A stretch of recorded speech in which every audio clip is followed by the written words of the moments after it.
বিসমিল্লাহির রহমানির রহিম। আসসালামু আলাইকুম। সুপ্রিয় চতুর্থ শ্রেণীর শিক্ষার্থীরা, সবাই কেমন আছো? আশা করছি সবাই ভালো আছো। সবাইকে ঈদ মোবারক জানাচ্ছি। ঈদ অবশ্য শেষ হয়ে গেছে, তারপরও তোমাদের সাথে আজকে ঈদের পরবর্তী প্রথম ক্লাস, এর জন্য তোমাদের আবারও ঈদের শুভেচ্ছা জানাচ্ছি। আশা করছি সবাই ঈদ ভালো করেছো। তো ঈদ তো শেষ, আমরা অনেক আনন্দ করলাম, কিন্তু এখন তো আমাদের আবার পড়ালেখা শুরু করতে হবে। তো আজকে থেকে তোমাদের যে ক্লাসগুলি হবে সেগুলি তোমাদের আবার মনোযোগ সহকারে দেখতে হবে। সামনের মাসে তোমাদের আবার পরীক্ষা শুরু হয়ে যাবে। তো আশা করছি সবাই খুব ভালো করে ক্লাসগুলি দেখবে এবং মনোযোগ সহকারে বাসায় পড়ালেখা করবে। তো প্রিয় শিক্ষার্থীরা, গত ক্লাসে তোমাদের যে পড়াটা শেষ করেছিলাম ঈদের আগে, তো আজকে আমি আবার তোমাদের একটি গল্প নিয়ে এসেছি।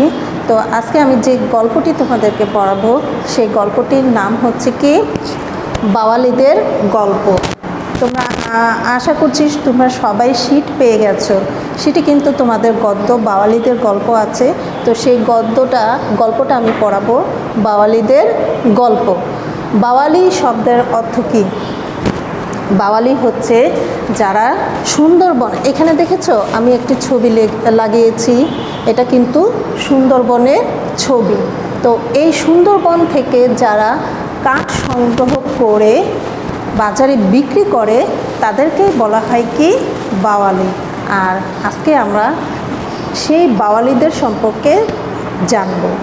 আর বাওয়ালিদের গল্প হচ্ছে কি সেই কাঠ চারা সংগ্রহ করে তাদেরকে নিয়ে। তো চলো আমরা চলে যাই আমাদের সেই গল্পে। তোমাদের পাঠ্য বইয়ে 56 পৃষ্ঠা সবাই বের করো, আমি পড়ব। আমার সঙ্গে সঙ্গে তোমাদের গল্পটি ভালো করে পড়তে হবে। আমি কিন্তু সবসময় তোমাদেরকে বলি গল্প ভালো করে লাইন ধরে ধরে গল্প পড়তে হবে।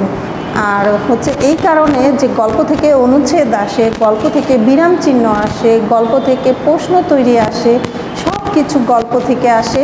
তো লাইন ধরে ধরে আমাদের গল্পগুলো ভালো করে পড়তে হবে। তো চলো শুরু করে দেই। বাওয়ালিদের গল্প। আমাদের জন্মভূমি বাংলাদেশ, এর প্রায় পুরোটাই হচ্ছে কি সমতল ভূমি।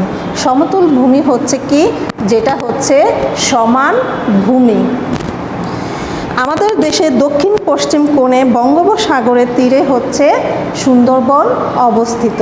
তাহলে প্রিয় শিক্ষার্থীরা, আমরা কিন্তু এখানে জেনে গেলাম আমাদের সুন্দরবনটা কোথায় অবস্থিত। আমাদের দেশের দক্ষিণ পূর্ব কোণে বঙ্গোপসাগরের তীরে হচ্ছে কি সুন্দরবন অবস্থিত। এই বনের সব গাছই বঙ্গোপসাগরের নোনা পানিতে বেঁচে আছে। তো সুন্দরবনের যে গাছগুলি আমরা দেখতে পাই, এই গাছগুলি কিন্তু সবই কি সাগরের নোনা পানিতে বেঁচে আছে।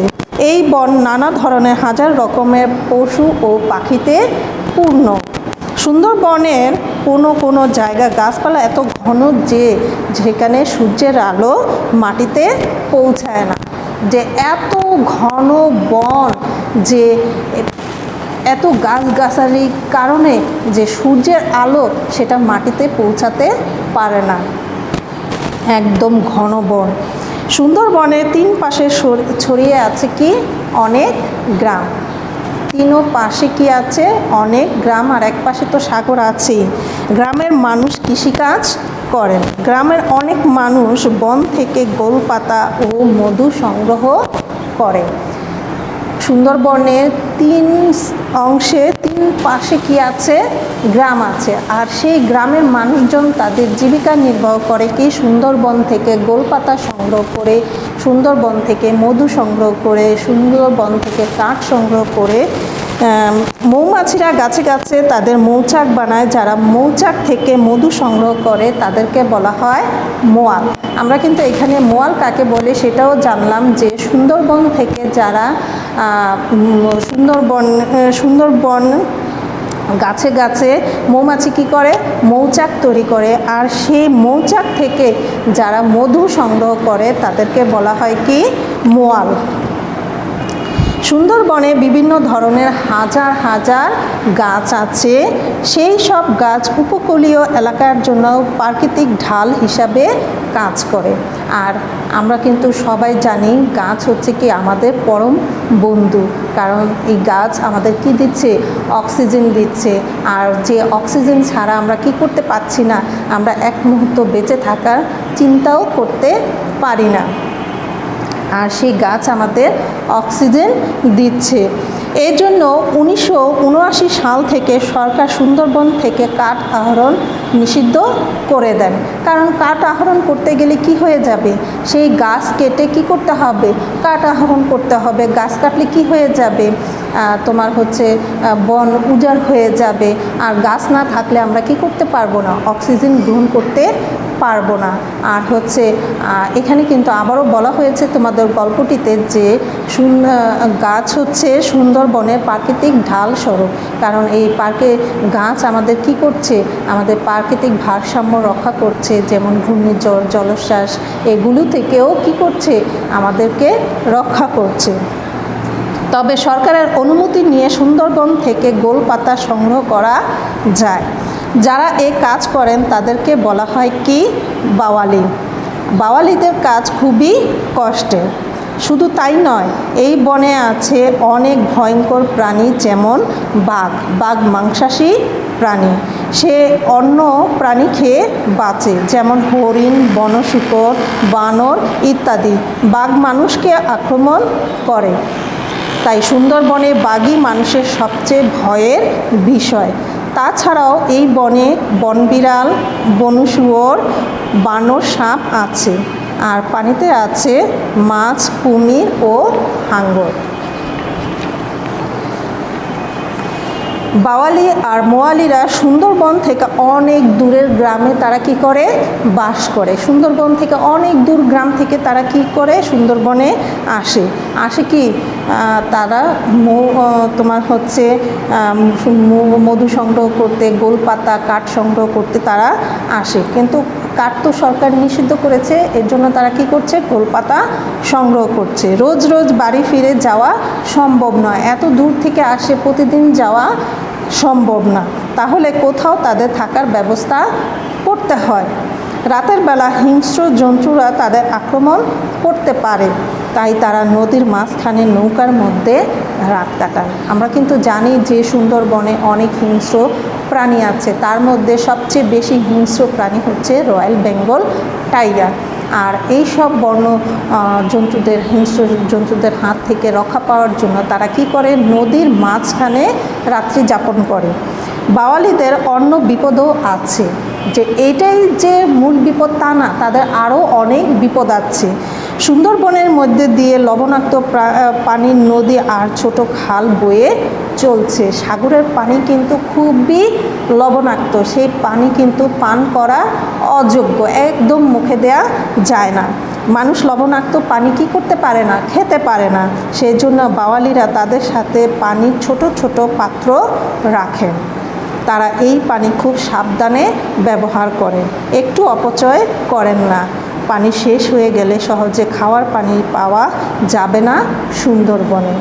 সেই জন্য সুন্দরবন থেকে নানা কিছু সংগ্রহ করার জন্য যারা বনে যান তাদের সাবধানতা অবলম্বন করতে হয়। শিক্ষার্থীরা, আমরা কিন্তু গল্পটি পড়ে নিলাম এবং বাওয়ালিদের সম্পর্কেও, তাদের জীবন, তারা যে কিভাবে সুন্দরবন থেকে কাঠ এবং গোলপাতা সংগ্রহ করে, মধু সংগ্রহ করে, সেটাও কিন্তু আমরা জেনে গেলাম। আর সেখানেও তাদের কষ্টের বিপজ্জনক যে অবস্থা, বিপর্যয়ে পড়তে হয়, সেইগুলিও কিন্তু আমরা জানলাম। তো এখন চলো আমরা জেনে নিই, আমরা এই গল্প থেকে যে অনুশীলন আছে সে অনুশীলনের তোমাদের শব্দার্থ। আমি এখানে কিছু শব্দার্থ লিখেছি, তোমরা খাতায় উঠিয়ে নাও। দেখো, সমতল ভূমি, এই শব্দের অর্থ হচ্ছে কি, সমান ভূমি। কৃষিকাজ শব্দের অর্থ হচ্ছে চাষাবাদ। সংগ্রহ করা শব্দের অর্থ হচ্ছে কি, আহরণ করা। পরিশ্রম হচ্ছে খাটাখাটুনির কাজ, যে অনেক কাজ করা। হিংস্র হচ্ছে কি, প্রাণ হারক, মানে প্রাণ শেষ করে দেয় যারা আক্রমণ করে। মাংসাশী হচ্ছে যে মাংস আহরণ করে। বাঘকে কিন্তু আমরা কি বলি, মাংসাশী প্রাণী বলি, কারণ বাঘ কী করে, মাংস খায়। সতর্ক শব্দের অর্থ হচ্ছে কি, সাবধান। লবণাক্ত, লবণ মেশানো। তাহলে আমাদের শব্দের অর্থ জানা হয়ে গেল। প্রিয় শিক্ষার্থীরা, আর তোমাদের এই গল্প থেকে তোমাদের বাড়ির কাজ থাকবে আগামী দিন।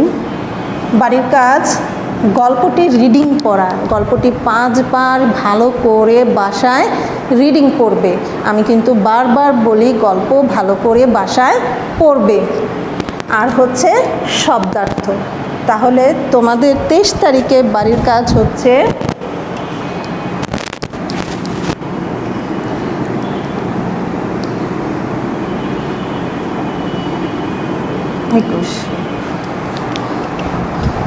প্রিয় শিক্ষার্থীরা, আজকে এই পর্যন্ত। আশা করছি সবাই গল্পটি ভালো করে পড়বে এবং বাড়ির কাজ সম্পন্ন করবে। তোমাদের সুস্বাস্থ্য কামনা করে আজকের মতো ক্লাস শেষ করছি। আল্লাহ হাফেজ।